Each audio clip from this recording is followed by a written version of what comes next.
Hello friends, my name is Jignesh Parmar. Welcome to my YouTube channel Jiks Pharmacy. आज के video में हम देखेंगे फार्मास्यूटिकल ऑर्गेनिक केमिस्ट्री 1 के कुछ important question. Let's start.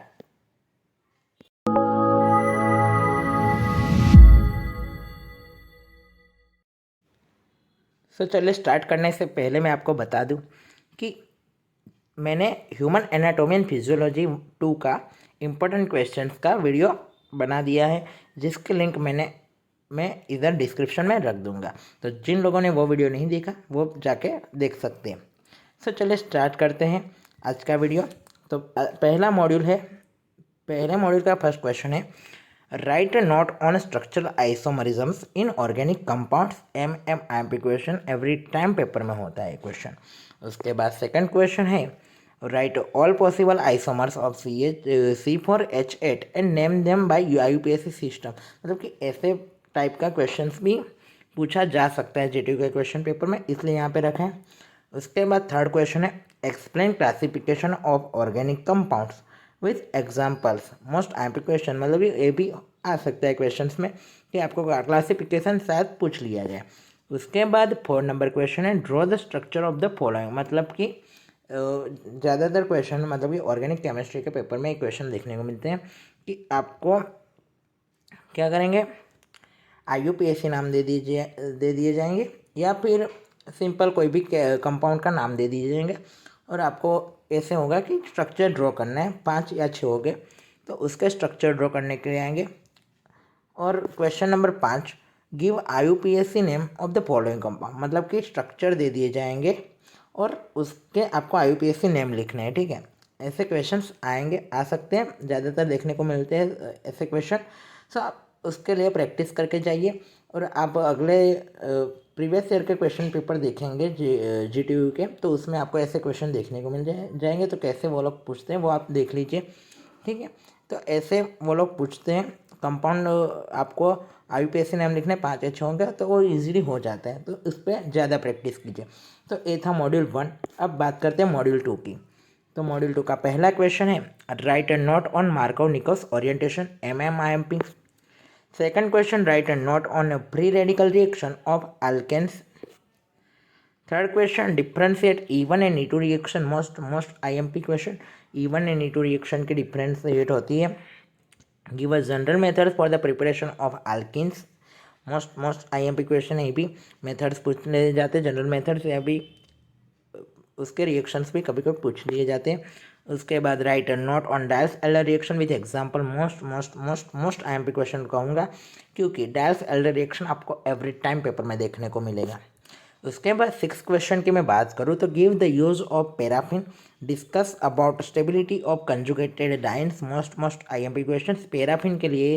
Paraffin शायद आ सकता है यूजेस, लेकिन स्टेबिलिटी ऑफ कंजुगेटेड डाइन्स ज़्यादातर देखने को मिला है एग्जाम पेपर में, इसे मोस्ट IMP क्वेश्चन है। 7th क्वेश्चन की बात करूँ तो, difference of Markovnikov additions and anti Markovnikov addition to alkyne, ठीक है। ये भी देखने को मिलता है ज़्यादातर क्वेश्चंस पेपर में, ठीक है। मार्कोव-निकोल्स ओरिएंटेशंस और एंटी मार्कोव-निकोल्स ओरिएंटेशंस वाला क्वेश्चंस देखने को मिलता है डिफरेंशिएट, तो ये भी एक बार देख के जाइए। उसके बाद question number 8, describe the factors affecting the E1 and E2 reaction. Factors affecting भी पूछ सकते हैं, वो भी most IMP। E1 and E2 reaction अच्छे से करके जाइए। उसके बाद state the steps rules, what is pyrolysis, give a general reaction of pyrolysis for alkane. Describe ozonolysis of alkyne in detail. Most IMP question. उसके बाद give the mechanisms of E1 and E2 reaction. उसके बाद 12 number question, note on hybridisation in alkanes और sp hybridisation in alkynes with examples. Most IMP question, मतलब कि hybridisation से भी question देखने को मिल सकते हैं, तो वो भी एक बार देख के जाइए। मॉड्यूल 2 से आपको ज़्यादातर क्वेश्चन देखने को मिल सकते हैं पेपर में, ठीक है। Write a detail note on a halogenations of alkane, इसलिए यहाँ पे ज़्यादा क्वेश्चन है, ठीक है। मॉड्यूल 2 से ज़्यादा क्वेश्चन देखने को मिलेंगे एग्जाम में, ऐसे हो सकता है, ठीक है। उसके बाद मॉड्यूल 3 की बात करेंगे, तो मॉड्यूल 3 का पहला क्वेश्चन है डिस्कस फैक्टर्स अफेक्टिंग SN1 और SN2 रिएक्शन, मतलब कि SN1 और SN2 दोनों में से किसी के लिए भी फैक्टर्स अफेक्टिंग पूछ लिया जा सकता है, जो मोस्ट IMP क्वेश्चन है। एवरी टाइम किसी एक का होता है या फिर दोनों का पूछ लिया जाता है।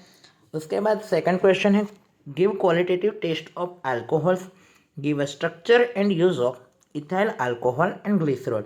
तो उसमें आपको क्वालिटेटिव टेस्ट एक बार अच्छे से देख के जाए अल्कोहल्स का, और ऐसे गिव स्ट्रक्चर एंड यूजेस होते हैं कई बार, तो वो भी एक बार नज़र मार के जाइए स्ट्रक्चर एंड यूजेस पे।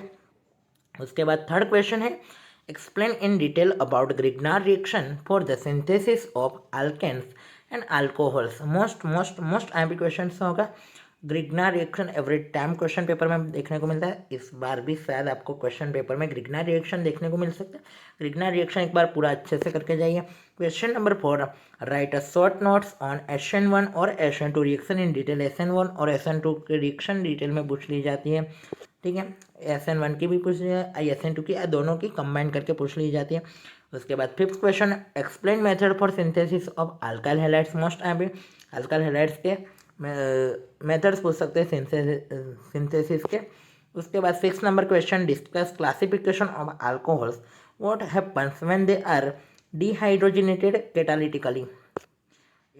फिर 7 number question describe 2 methods of preparation and 2 chemical properties of alcohols. उसके बाद discuss SN1 and SN2 reaction और differentiate SN1 and SN2 reaction. 8 number वाला क्वेश्चन फिर से वही है जो फोर्थ में मोस्ट यहाँ पे डिफ्रेंशिएट भी पूछ लिया जा सकता है, ठीक है। SN1 और SN2 बहुत ही इंपॉर्टेंट है। पूरा आप SN1 और SN2 रिएक्शन पूरा करके जाइए, पूरा मतलब कि आपके सिलेबस में जो SN1 SN2 दिए हैं अच्छे से करके जाए, उस पर से क्वेश्चन हो गए ही हो गए। उसके बाद give qualitative test structure and uses of chlorobutanol, cetostearyl alcohol और बेंजाइल अल्कोहल। ऐसे स्ट्रक्चर यूजेस आ सकते हैं और एक बार नजर मार के जाइए। उसके बाद 10 number question give structure and use of chloroform, dichloromethane और इथाइल क्लोराइड, ठीक है। तो मॉड्यूल नंबर 3 था ये।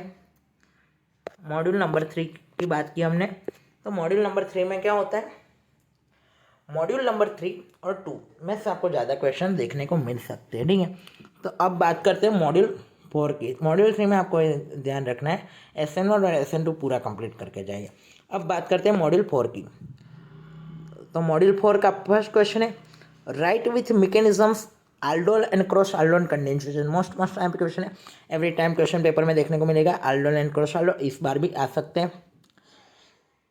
सेकंड नंबर क्वेश्चन मॉड्यूल 4 का second question give qualitative test of aldehydes, give a structure and use of vanillin, formaldehyde, paraldehyde and cinnamaldehyde. Qualitative test सबके एक बार लिख के जाइए सभी के लिए, लेकिन अल्कोहल का इंपॉर्टेंट है, वो एक बार अच्छे से देख के जाइए। उसके बाद थर्ड क्वेश्चन है write a note on Cannizzaro and cross Cannizzaro reaction. Most IMP Cannizzaro and cross Cannizzaro reaction भी आपको देखने को मिल सकता है। उसके बाद 4 number question write a note on benzoin condensation and परकिन condensation. Most IMP question है, ये भी ए वाले रिएक्शन से आपको देखने को मिल सकते हैं जो मैं यहाँ पे बता रहा हूँ। उसके बाद 5th number question give general mechanisms for nucleophilic additions of carbonyl compounds, give general mechanisms for nucleophilic additions of carbonyl compounds, mention any 3 nucleophilic addition reaction of aldehyde और ketone. Mention any 3 nucleophilic addition reaction पूछ सकते हैं aldehyde और ketones के लिए। Most IMP question है, एक ऐसे भी आ सकता है, इसके साथ भी आ सकता है give general mechanisms for nucleophilic additions of carbonyl compound. उसके बाद 6 number question give the methods of preparation of carbonyl compounds, कभी कभी आ सकते हैं, तो एक बार देख के जाए method of preparation carbonyl compounds की। उसके बाद 7 number question give a qualitative test of ketones, give a structure and uses of acetone and hexamine. ये थे मॉड्यूल 4 के क्वेश्चन, 7 क्वेश्चन ही है। ये जो रिएक्शन है aldol cross aldol condensation, Cannizzaro and cross Cannizzaro reaction, benzoin condensation, परकिन condensation, इसी में से आपको क्वेश्चन देखने को मिलेंगे, ठीक है। उसके बाद क्वेश्चन मॉड्यूल नंबर 5 की बात करेंगे। फर्स्ट क्वेश्चन है right nucleophilic acyl substitution reactions of carboxylic acids.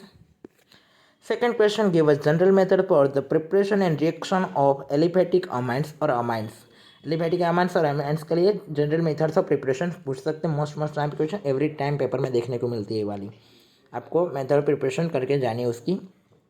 उसके बाद mention methods of preparations for carboxylic acids, give any two qualitative test for identification of carboxylic acids. Most IMP question ये भी आपको देखने को मिल सकता है। क्वालिटेटिव टेस्ट सबके एक बार देख के जाइए। Mention methods for preparation carboxylic acids की मेथड्स करके जाइए प्रिपरेशन, ठीक है, मेथड ऑफ प्रिपरेशन। फिर 4 number question, explain acidity of carboxylic acids in a brief. What is the impact on acidity of benzoic acid if it was substituted with OH और CH3। ठीक है, ऐसे questions भी देखने को मिल सकते हैं या कुछ चेंजेस आ सकता है, तो आप प्रिपेयर रहिए फॉर ऑर्गेनिक केमिस्ट्री के लिए। Describe effects of substituents on basicity of aliphatic amines. Why secondary amine is more basic than primary and tertiary amine in aqueous media. Most time पे आपको ऐसा कमेंट देखने को मिल सकता है या फिर ऐसे ही क्वेश्चंस भी देखने को मिल सकते हैं कि सेकेंडरी अमाइन बेसिक क्यों है प्राइमरी एंड टर्सरी अमाइन से इन एक्वेस मीडिया में। ठीक है, एक क्वेश्चन से आपको देखने को मिल सकता है। How does structure effect the basicity of amines. Most time पे क्वेश्चन है, structure effects the basicity of amines. ये भी आपको कमेंट में भी देखने को मिल सकता है या फिर ऐसे भी देखने को मिल सकता है बेसिसिटी ऑफ अमाइंस का। ठीक है, और 7 number question, write a note on acidity of carboxylic acids.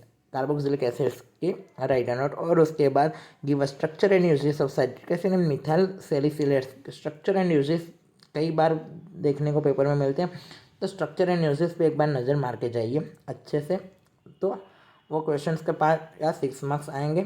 ऐसे स्ट्रक्चर्स और दे दिए जाएंगे, नाम दे दिए जाएंगे, उसके स्ट्रक्चर ड्रॉ करने और उसके यूजेस लिखने। ठीक है, तो ये मॉड्यूल 5 था। अब भी आपको क्वेश्चंस देखने को मिल सकते हैं कभी कभार। कौन कौन से क्वेश्चंस आ सकते हैं, कमेंट्स ऑन फॉलोइंग स्टेटमेंट्स। तो क्या क्या कमेंट्स रहती हैं, trifluoro acetic acid is less acidic than acetic acid, इस पर आपको कमेंट देनी है। उसके बाद second, conjugated dienes are less stable than isolated dienes. Third, ammonia is more basic than aniline. Order for basicity amine is secondary greater than primary greater than tertiary aqueous solution है, फिर से मैंने बोला ऐसे ही कमेंट में आया। उसके बाद 5th number, carboxylic acid is less stable as compare to its anion form. 6th number, bromination of alkene is more selective than chlorination. 7, lower alcohols are insoluble in water. और 8, primary carbocation is more stable than tertiary carbocations. तो ऐसे comments आपको देखने को शायद मिल सकते हैं exam में, या फिर शायद दूसरे कमेंट्स भी देखने को मिल सकते हैं। सो ये था ऑर्गेनिक केमिस्ट्री 2 के कुछ इंपॉर्टेंट क्वेश्चन जो हमने आपके साथ शेयर किए। आपको अच्छे लगे और तो आपके फ्रेंड के साथ भी शेयर कीजिए इस वीडियो को, और इस वीडियो को प्लीज़ लाइक कीजिए और हमारे चैनल को सब्सक्राइब कीजिए। थैंक यू सो मच, मिलते हैं नए वीडियो के साथ।